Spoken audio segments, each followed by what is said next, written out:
Hello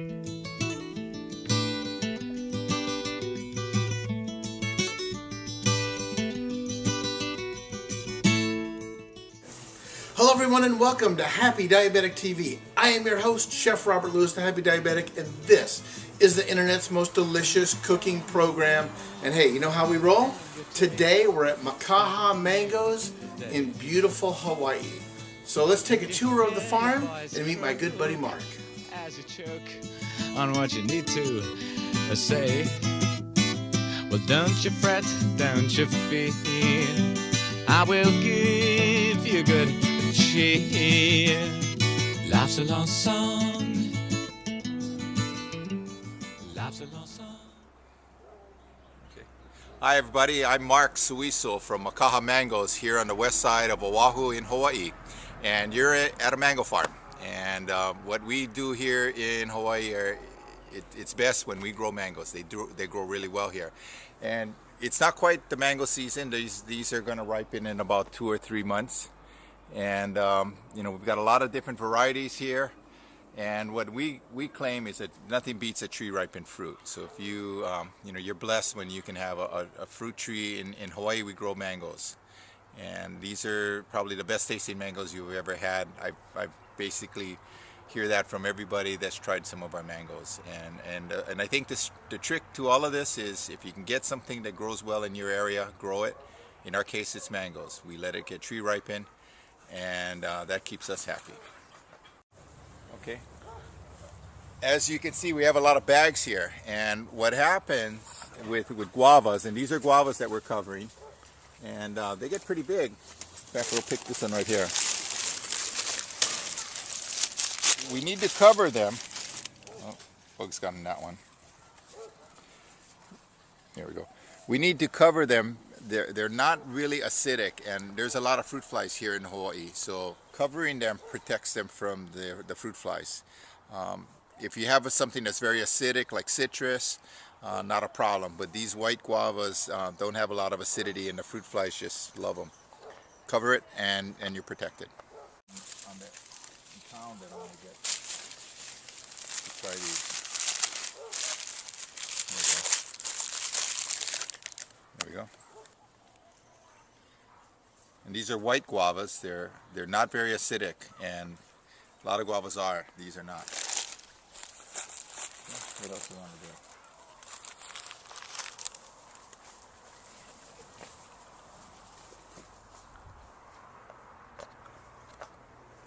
See, these are all different varieties.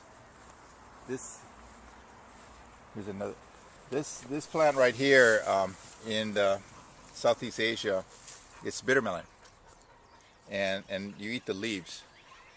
And a lot of people swear that this is a great treatment for people with heart conditions like this.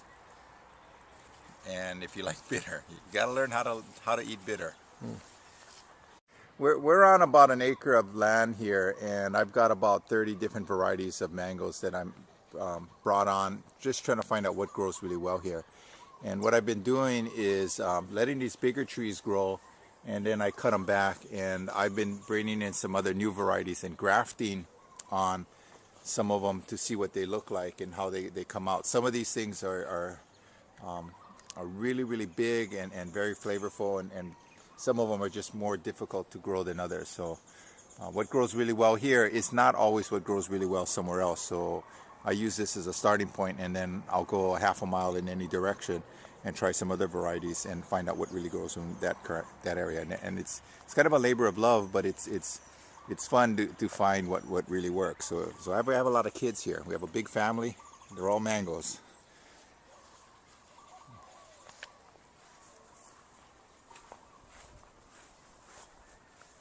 This right here, this one is a variety that was brought in from India. It's called Himayudan.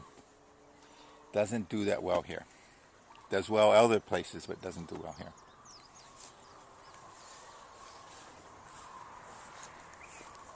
You've heard of jackfruit?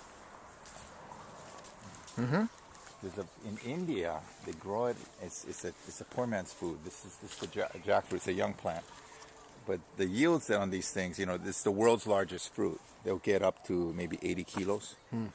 It's the world in India. It's the world's largest fruit, and they eat it green like a vegetable and ripe like a fruit. And so they can build a whole meal around on these jackfruits, and people just haven't gotten used to them yet. But it's in terms of feeding people, it's a fantastic plant.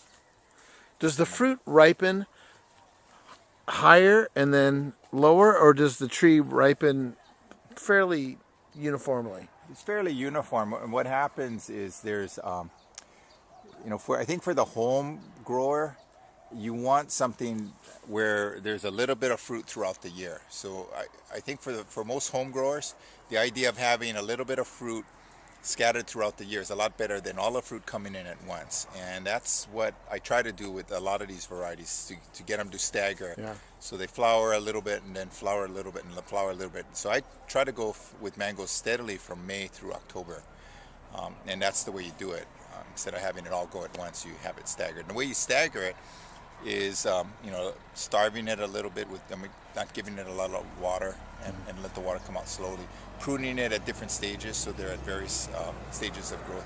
Generally speaking, old leaves will produce flowers. Young leaves have to mature at least 6 months before they produce the flowers. So if you continually stagger your tree with maturing leaves, you can continually stagger the flowering.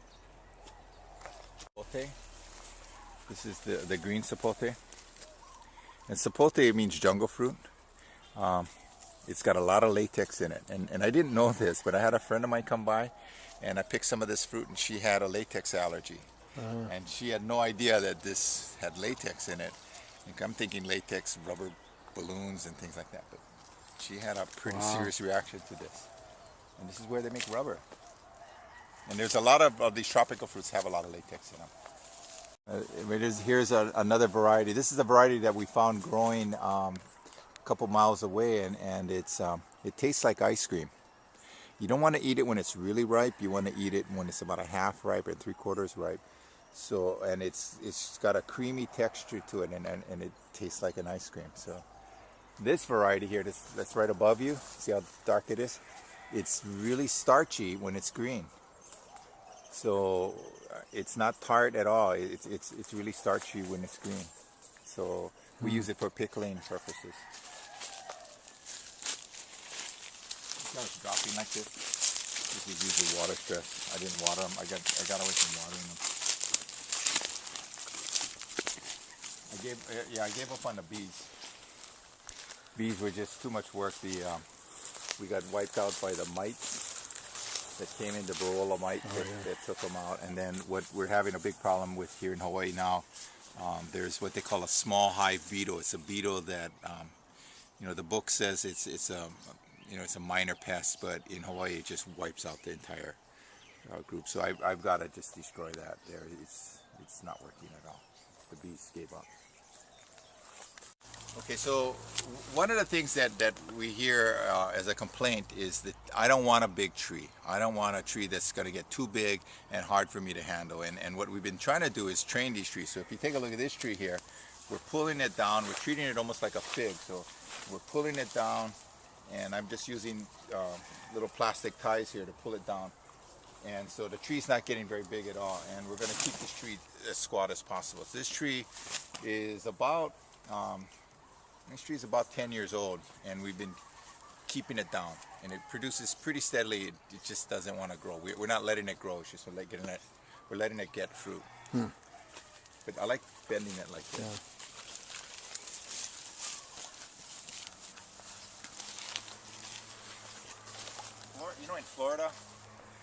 In Florida, what they're saying in Florida now is they're so afraid of the big winds. So they deliberately keep their trees really low. So instead of what we're starting to hear is, instead of a fruit tree, we're hearing the concept of a fruit bush. So you want to keep your trees really low. And I'll give you an example of that right here.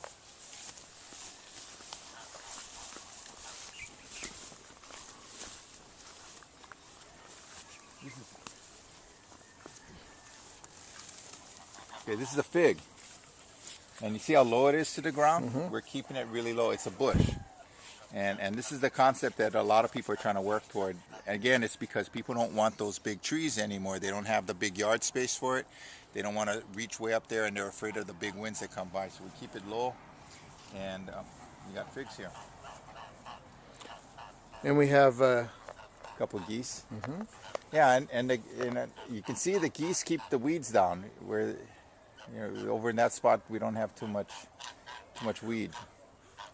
So I'm going to get a few more geese to keep the weeds under control.